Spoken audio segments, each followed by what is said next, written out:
کو خریدا تو اس قبر کے اندر اس کا مالک نہیں تھا، جبکہ ابھی چند دن پہلے اس کو دفن کیا گیا تھا، اس لیے واقعی اس کا مالک اس کے ساتھ برائی کا ارادہ کرتا ہوگا۔ اس شک کا فائدہ دیتے ہوئے اس لڑکے کو بری کیا جاتا ہے۔ اس موقع پر حضرت عمر رضی اللہ تعالیٰ عنہ نے فرمایا تھا کہ اگر علی رضی اللہ تعالیٰ اگر آج علی رضی اللہ تعالیٰ عنہ نہ ہوتے تو عمر ہلاک ہو جاتا۔ سامعین، اسی طرح ایک دوسرا واقعہ پیش آیا کہ مدینہ کی گلیوں میں ایک نوجوان لڑکا یہ کہتا ہے کہ لوگوں میری جان بچاؤ، میں مر رہا ہوں، مجھ پر ناجائز حد قصص لگائی جا رہی ہے،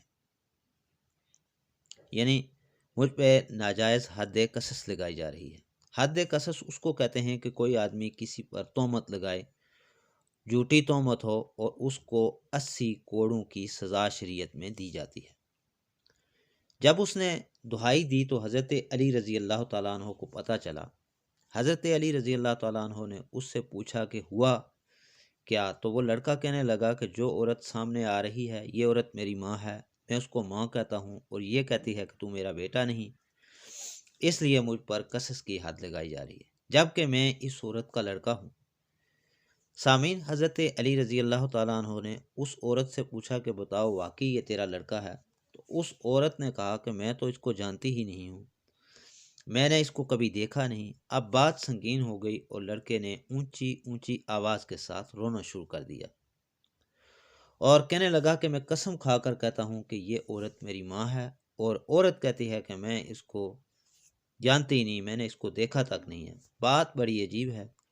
اس عورت کے بھائی اس کے ساتھ ہیں، اور تہمت کیا تھی کہ جب ایک پاک باز عورت پر کوئی یہ الزام لگائے کہ فلاں لڑکا فلاں عورت کا بیٹا ہے اور اس عورت کا ابھی تک نکاح نہ ہوا ہو، تو گویا اس نے اس عورت پر تہمت لگا دی کہ یہ کسی آدمی کے ساتھ اس کا تعلق ہوا ہے۔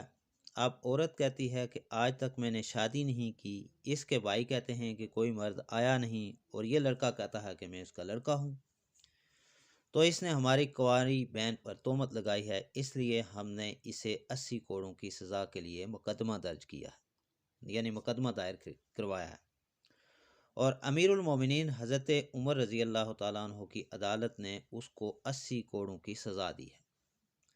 اب حضرت علی رضی اللہ تعالیٰ عنہ نے حضرت عمر رضی اللہ تعالیٰ عنہ کے پاس آ کر کہا، اے امیر المومنین، اس حد کی تفتیش میرے سپرد کر دی جائے۔ حضرت عمر رضی اللہ تعالیٰ عنہ نے فرمایا ٹھیک ہے۔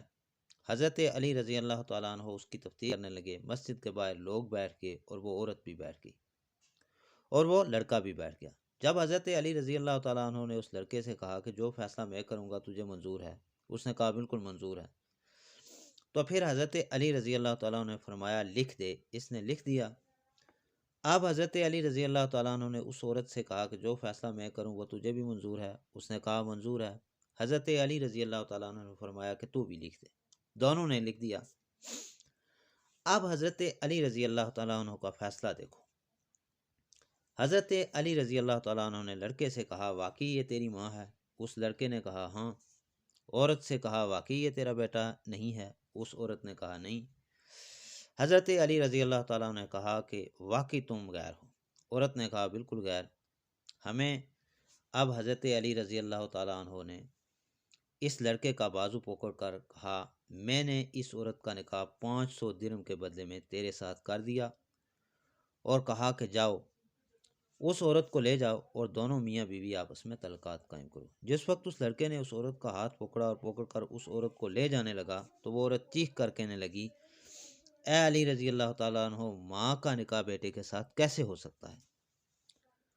اب اس عورت سے پوچھا گیا کہ تو اب مان گئی ہو کہ میرا بیٹا ہے، تو نے جھوٹ کیوں بولا؟ تو اس عورت نے کہا کہ میرا خامد بڑا امیر تھا، اس کی کافی جائیداد تھی، اس سے صرف یہ ایک لڑکا تھا، میرے بھائی میری شادی کسی اور جگہ کرنا چاہتے تھے اور ساری جائیداد کو ہڑپ کرنا چاہتے تھے۔ اگر یہ لڑکا میرا ثابت ہوتا تو جائیداد ساری اس کے پاس چلی جاتی۔ جائیداد کو ہڑپ کرنے کے لیے ہم نے یہ ڈرامہ رچایا ہے۔ اس عورت کا قصور ثابت ہو گیا اور لڑکا بری ہو گیا۔